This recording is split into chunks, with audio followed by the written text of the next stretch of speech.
maganda. Parang yun yung nakikita natin kasi sa TV, 'di ba? Na experience sa Pasko. So parang nafi-feel ko na, oh, ito nga talaga yung totoong Pasko, quote unquote, kasi yun yung nakita natin. But we both know naman na hindi talaga yun yung essence of Christmas na we can talk about later. We're talking more about the tradition and the feelings.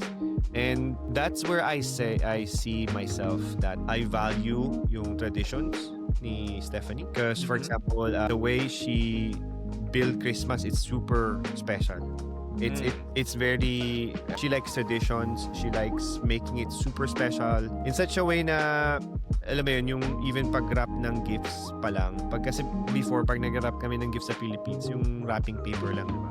Kasi dito, pag nag-wrap sila ng gifts, may ribbon, bumibili pa kami noon, tapos iba-iba yung ribbon, tapos yung dulo ng ribbon, sinisim yun ng scissors para mag-curl. So, I've never seen that back home. Kahit yung mga national bookstore kapag nagbibigay sila ng gifts, gift wrapper lang eh. So, napaka-special nung dating niya.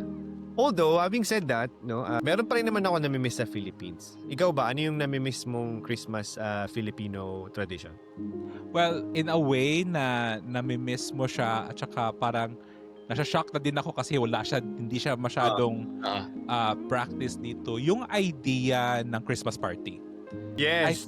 I think sa Pilipinas talagang yung Christmas party culture natin talagang No? on a whole different level, 'di ba?